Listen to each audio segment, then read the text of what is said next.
This hour is tender. It holds the weight of everything you've carried. But it also holds a truth your pain can't erase. You made it this far. And that matters. Your presence here now matters. You've walked through gaslight and silence, through self-doubt and apology, and still you're standing. And soon light will break. The darkness never gets the final word. So breathe. You've done enough explaining, enough surviving.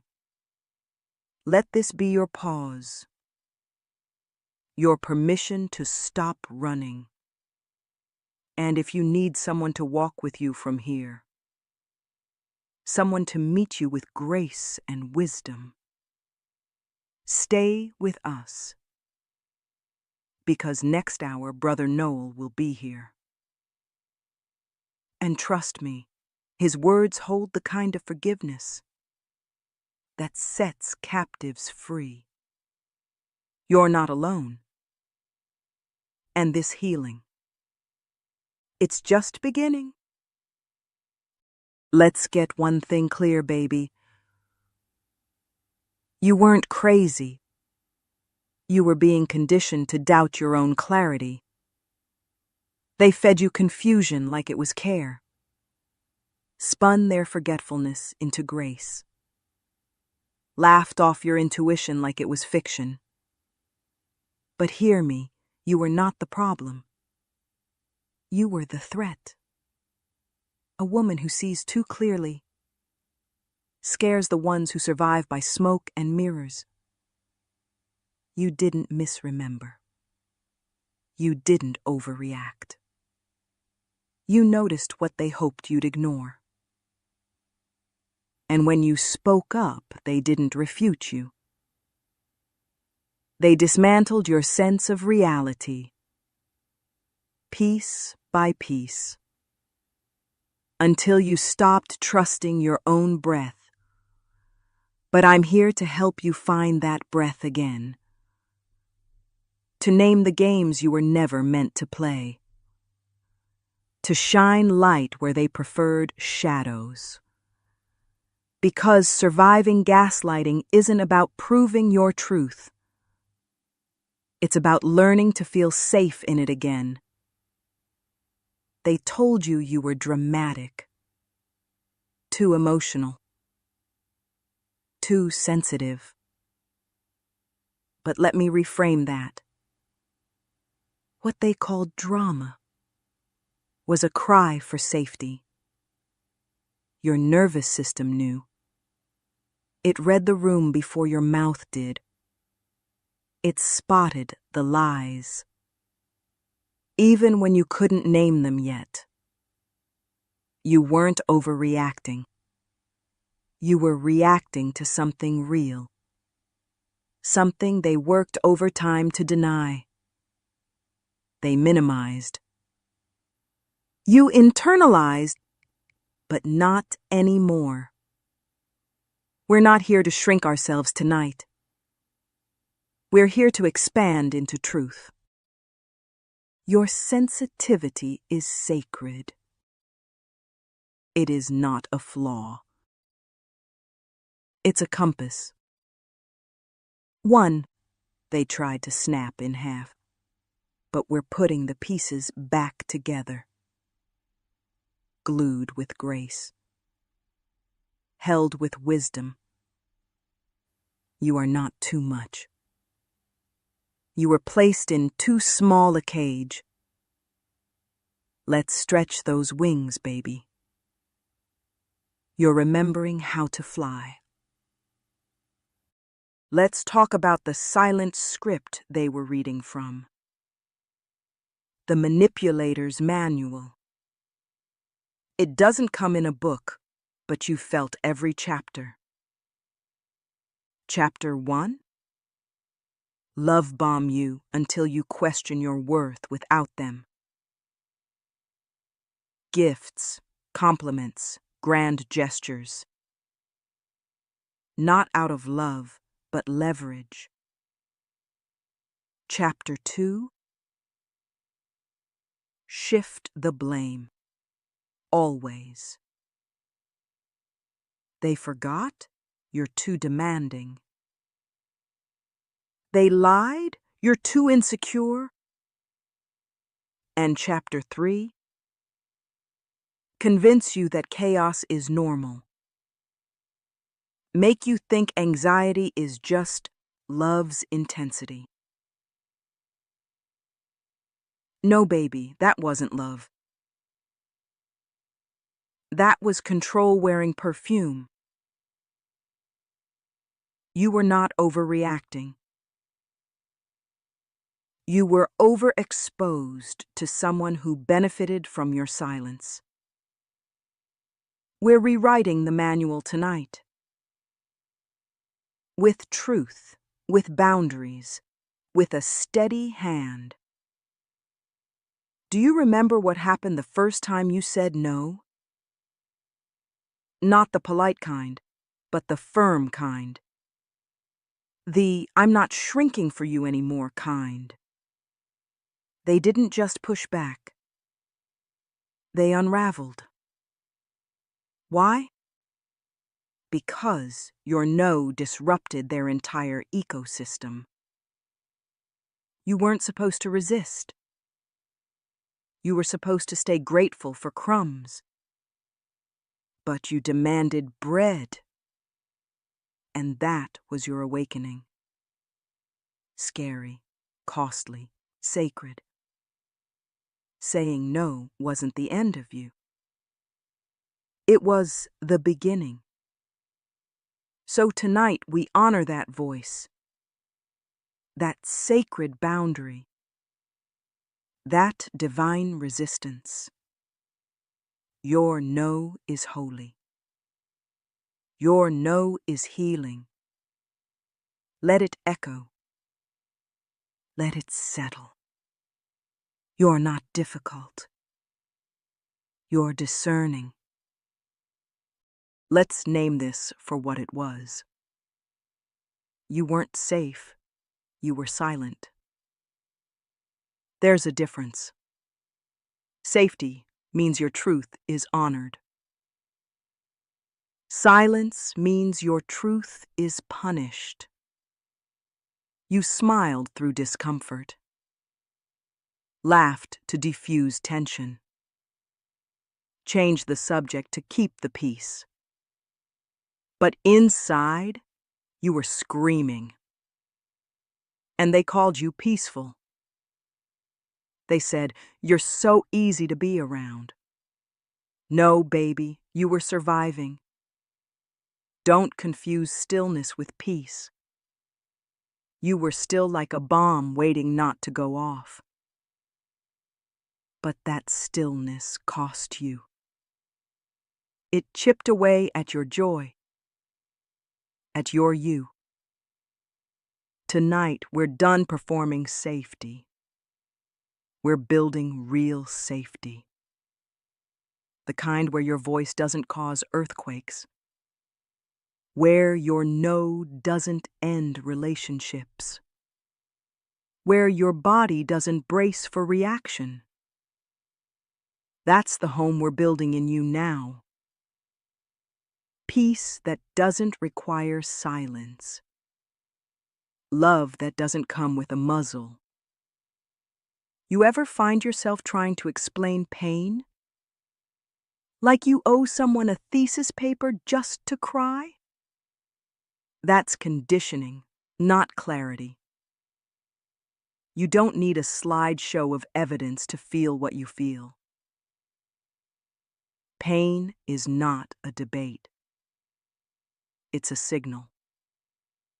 But they trained you to second-guess your body. To present receipts for every ache. To justify your sadness with a chart. No more. Your pain is valid because you felt it. Period. Tonight, You don't need to prove you were hurt. You just need to acknowledge that you were. Let the tears come without a dissertation. Some pain doesn't have a headline. It just lives in the body. But that body remembers. And that memory matters. So let's let it speak. Not for sympathy, but for truth. Truth that sets your nervous system free. Bit by bit. Word by word. Let's clear something up. They didn't win. You adapted. That version of you that stayed quiet, that was a survival strategy. Not weakness, not failure. You adjusted your volume to stay in the room. You minimized your shine to avoid their jealousy. You played small so they wouldn't feel threatened. That wasn't defeat, it was calculation. You were playing chess in a minefield. So don't shame your younger self for surviving. She did what she had to do. He did what he thought was safest. They navigated impossible dynamics with grace you didn't even recognize. But now you have different tools. Now you have language. Now you have the right to take up space. And when you do, you're not betraying your past self. You're liberating them. You ever notice how the guilt doesn't match the crime? You say no and suddenly feel like you murdered someone's joy. You set a boundary and carry shame like you cursed a village. That's not intuition. That's indoctrination. They trained you to feel guilt every time you honored yourself. Not because it was wrong, but because it disrupted their control. You were never selfish. You were strategic. And their discomfort? That was never yours to solve. Tonight, we put the guilt down. Not because you've convinced everyone else, but because you finally believe yourself. You're allowed to exist without constant explanation. You're allowed to say no without the follow-up essay. You're allowed to prioritize your peace. That doesn't make you cruel. It makes you free. And baby, freedom should never come with a guilt tax. Let me say this clearly. You don't need their permission to heal. Not their apology. Not their acknowledgement. Not their changed behavior. Healing is not a group project. You don't need their signature on your piece. Some of the people who hurt you will never own it. They'll rewrite the story. They'll deny your experience. They'll call your growth an attack. But listen. You don't need their validation to move forward. You don't need them to see your pain for it to be real. You don't need them to say sorry for you to say goodbye. Tonight, I want you to close the loop. Not because they came around, but because you are done circling. You're allowed to walk away mid-sentence. You're allowed to end chapters without closure. You're allowed to release people who still don't get it. That's not bitterness. That's boundaries. And boundaries are a love letter to your nervous system. Let's talk about gaslighting's final form, minimization. They don't outright deny it anymore. They just call it not that deep. They say, you're too sensitive. Or, it was just a joke. Or the classic, let it go already. Here's the truth. What hurt you counts. What scared you matters. What stayed in your body is valid. You don't owe them a smaller version of your story to make them comfortable. Tonight, we reclaim the narrative. Not out of revenge, but out of reality. You're not exaggerating. You're not overthinking. You're remembering. And remembering is part of reclaiming power. So when they say it wasn't real, you don't argue. You don't explain. You simply believe yourself louder. Let's talk about anger. Not the explosion kind. The sacred kind. The kind that rises when your boundaries are crossed. The kind that flares when your truth is silenced. The kind that says, no more. You've been told anger is dangerous, unbecoming, unattractive. But let's be honest, that narrative protects abusers, not survivors. Your anger is not the enemy. It's the smoke that signals the fire of your worth. You're not angry because you're broken. You're angry because you remember. Because your body knows what you were never allowed to say out loud. Let it speak. Without apology. Without translation. Tonight, give your anger a seat at the table. Not to destroy, but to bear witness. Let it hold space with your sadness. Let it stand beside your compassion. Let it be a part of your healing choir. Anger is not always a problem to solve. Sometimes it's the proof that you're waking up. You still hear their words, don't you? The names they called you.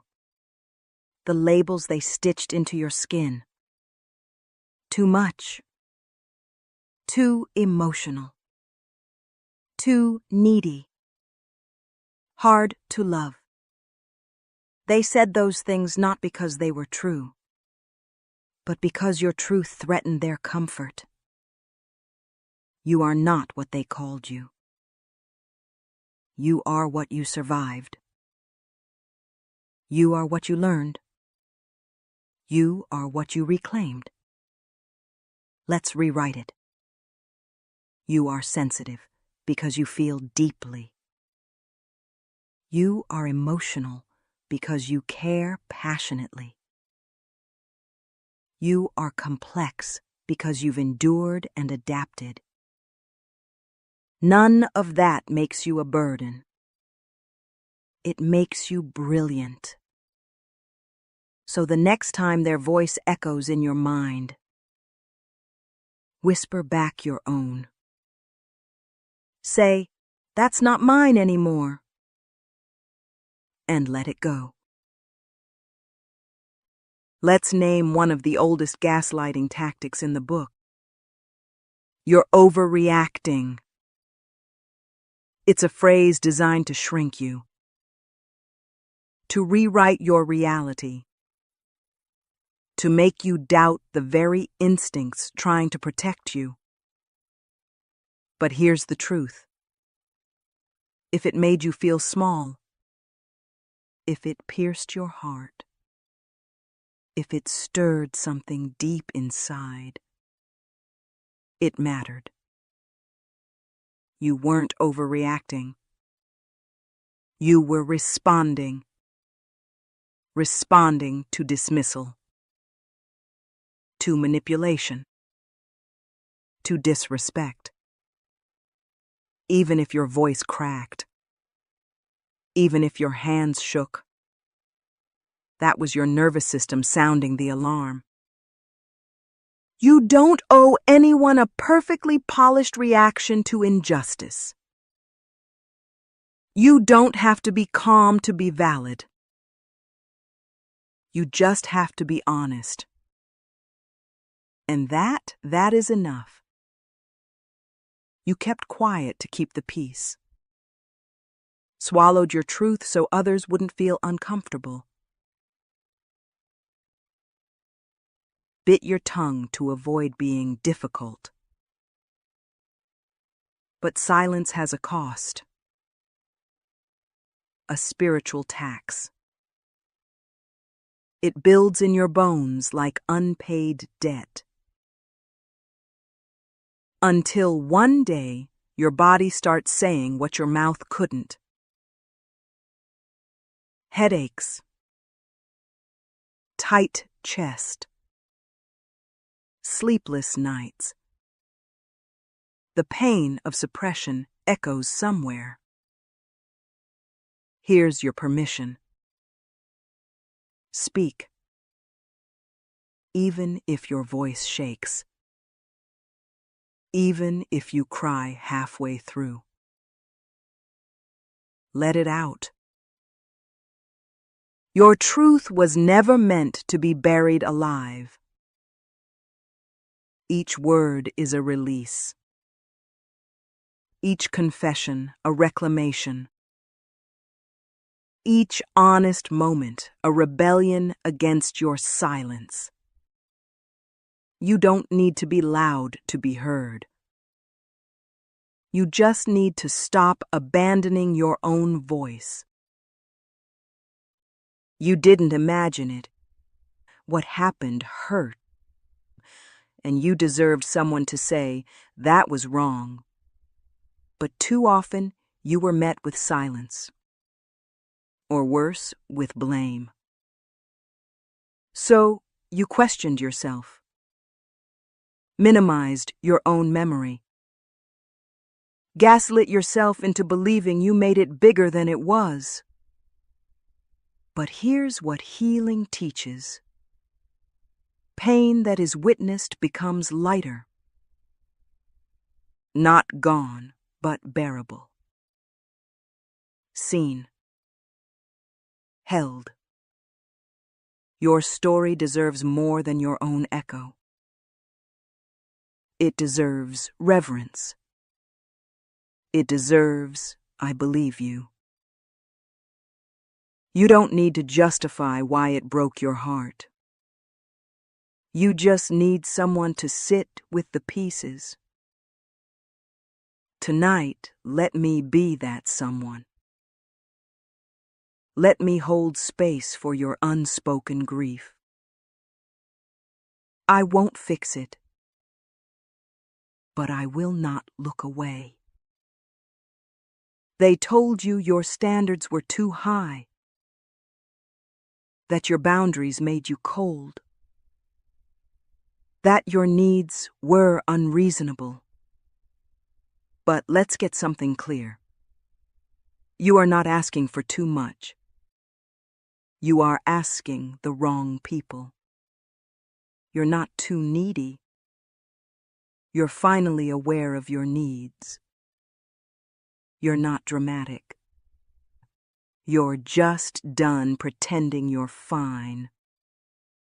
You want honesty, respect, consistency. That's not a tall order. That's the bare minimum. The people who make you feel like your needs are a burden, They benefit from your silence. So let's be loud. Let's be clear. You are allowed to have needs, to expect reciprocity, to say, "This isn't enough for me," because you are enough, and you deserve enough in return. You don't need bruises to prove you were harmed. Not all pain is visible. Some of it lives in the way you flinch at kindness, in the way you double-check every message before sending it, in the way your breath catches when someone raises their voice. Trauma doesn't always leave evidence, but it leaves echoes in your nervous system, in your memory, in your need for peace that doesn't cost your sanity. You don't owe the world a slideshow of your suffering. You don't have to convince anyone of what you survived. Your experience is valid even if it wasn't loud, even if no one believed you, even if you're still piecing together what really happened. What you feel is enough. You don't need a permission slip to grieve, to heal, to say, "That hurt me," and walk away. Healing starts when we stop asking for permission to feel. They made you think it was you, your sensitivity, your standards, your desire for clarity. But the truth? You were reacting to mistreatment, to gaslighting, to emotional bait and switch. You kept trying to adjust your tone, your boundaries, your expectations, hoping it would create peace. But peace shouldn't come at the cost of your self-respect. And love shouldn't require you to shrink. They didn't want peace. They wanted compliance. And when you stopped giving it, they called you difficult. But you were never the problem. You were the one brave enough to name the dysfunction, to refuse the silence, to call a pattern a pattern. That's not weakness. That's strength. That's healing. You don't have to explain your healing. Not to the ones who hurt you. Not to the ones who watched and did nothing. Not to the ones who still don't get it. You are allowed to grow in silence. To walk away without a final monologue. To stop offering footnotes for your boundaries. If someone won't honor your pain, they don't deserve front-row seats to your healing. You've spent enough time decoding yourself for people unwilling to understand. Enough time writing essays to justify your worth. Enough time translating your needs into a language they still refused to learn. No more. Healing is not a debate. It is not up for votes. You get to move forward, even if they don't clap, even if they never say sorry, even if they rewrite the story.